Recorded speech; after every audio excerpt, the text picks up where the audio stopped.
நேற்றைய தினம் இந்த பாலம் புனரமைப்பு பணிகள் செய்து கொண்டிருந்த வேளையில் இரும்பு சுத்தியல் ஒன்று கீழே விழுந்ததன் அடிப்படையில் ஒரு சிறு கீறல் இந்த கண்ணாடி பாலத்தில் ஏற்பட்டதன் விளைவாக பாலம் சேதமடைந்து விட்டது, பொதுமக்கள் அச்சப்படுவார்கள் என்கிற ஒரு நிலையில் இன்றைய தினம் மாவட்ட ஆட்சித்தலைவரோடு குழு 100க்கும் மேற்பட்டவரோடு அந்த பாலத்தின் மீது நடந்து சென்று அந்த சிறு கீறல் விழுந்த அந்த கண்ணாடி பாலம் அந்த இழை மாற்றப்பட்டு ஒரே நேரத்தில் சுமார் 500லிருந்து 600 பேர் அந்த பாலத்தின் மீது நடந்து சென்றாலும் அதனுடைய உறுதித்தன்மை வலுவானதாக இருக்கிறது என்பதை நெடுஞ்சாலைத்துறையினுடைய டிஇ அவர்களும் மற்றும் மாவட்ட ஆட்சித்தலைவர், நம்முடைய டூரிசம் அலுவலர் மற்றும் கப்பல் போக்குவரத்து பூம்புகார் போக்குவரத்து கழகத்தின் மேலாளர் மற்றும் நம்முடைய மாநகரத்தினுடைய ஆணையர், கோட்டாட்சியரோடு குழு பார்வையிட்டிருக்கிறது.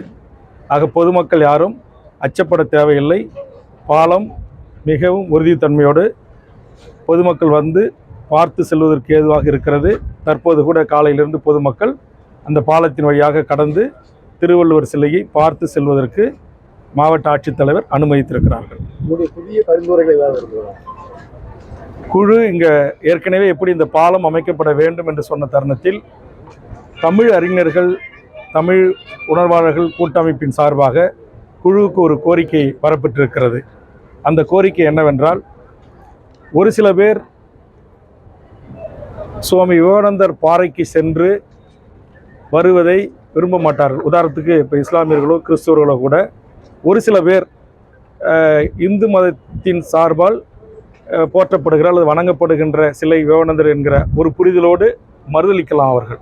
அதனால் அப்படிப்பட்டவர்களும் நேரடியாக நம்முடைய விவேகானந்தர் பாறைக்கு செல்லாமல் ஐயன் திருவள்ளுவர் சிலைக்கு சென்று வருவதற்கு ஏதுவாக அந்த நடவடிக்கையை அரசு எடுக்க வேண்டும் என்று ஒரு கோரிக்கை வரப்பட்டிருக்கிறது. அதனால் இந்த குழு சம்பந்தப்பட்ட நெடுஞ்சாலைத்துறை டிஇ அவர்களுக்கும் நம்முடைய டூரிசம் அலுவலர் அவர்களுக்கும் தமிழ்நாடு பூம்புகார் கப்பல் போக்குவரத்து நிறுவனத்திற்கும் பொதுமக்கள் அதுபோன்று விரும்புகின்றவர்களை நேரடியாக திருவள்ளுவர் சிலைக்கு சென்று பார்த்துவிட்டு திரும்பவும் அவர்கள் ஏனைய சுற்றுலா தலங்களுக்கு செல்வதற்கு ஏதுவான ஒரு முறைமை, ஒரு சிஸ்டத்தை, எப்படி கண்ணாடி இழை பாலம் விவேகானந்தர் பாறையிலிருந்து திருவள்ளுவர் பாறைக்கு வருகிறதோ அதுபோன்று கப்பலிலிருந்து இறங்கி நேரடியாக திருவள்ளுவர் சிலையை பார்ப்பதற்குரிய நடவடிக்கைகளையும் மேற்கொள்ள வேண்டும். அதற்குரிய நடவடிக்கைகளை அரசு செய்ய வேண்டும் என்று இந்த குழு பரிந்துரை செய்கிறது.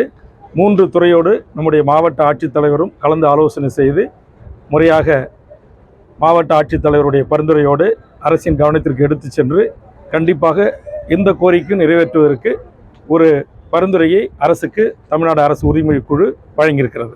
பூம்புகார் கப்பல் போக்குவரத்து ஊழியர்கள் வந்து பணி அரசுக்கு இந்த குழு பரிந்துரை பூம்புகார் போக்குவரத்து கழகத்திலிருந்து கோரிக்கை வரப்படல. டிடிசி தமிழ்நாடு டூரிஸ்ட் டெவலப்மெண்ட் கார்பரேஷனிலிருந்து 40 பணியாளர்கள் சுமார் 15 ஆண்டுகளுக்கு மேலாக பணியில் இருப்பதாக ஒரு கோரிக்கை மனு குழுவுக்கு வரப்பட்டிருக்கிறது. ஏற்கனவே உங்களுக்கு தெரியும், வனத்துறை உள்ளிட்ட பல்வேறு துறைகளில் நீண்ட நடிக நாட்களாக பணி செய்தவர்களை சுமார் 1500க்கும் மேற்பட்டவர்களை சட்டமன்றத்தில் நான் தான் பேசி சம்பந்தப்பட்ட அமைச்சர், முதலமைச்சர் அனுமதி பெற்று அவர்கள் பணி வரமுறை செய்யப்பட்டிருக்கிறார்கள். அதுபோன்று நிச்சயம் இவர்களையும் எதிர்காலத்தில் பணி வரமுறை செய்து அவர்களை நிரந்தரமாக்கி அவர்களுக்குரிய சம்பளம் வழங்க வேண்டும் என்கிற ஒரு பரிந்துரையை சம்பந்தப்பட்ட சுற்றுலா வளர்ச்சித்துறைக்கு தமிழ்நாடு அரசு உரிமை குழு வழங்கும். குழுவின் கூட்டம் சென்னையில் நடைபெற்ற போது துறையின் இயக்குனர், துறையின் செயலாளர் அவர்களுக்கு இந்த பரிந்துரையை குழு வழங்கும்.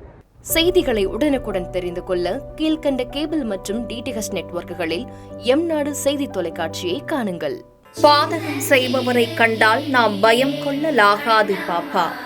மோதி மிதித்து விடு பாப்பா, அவர் முகத்தில் உமிழ்ந்து விடு பாப்பா.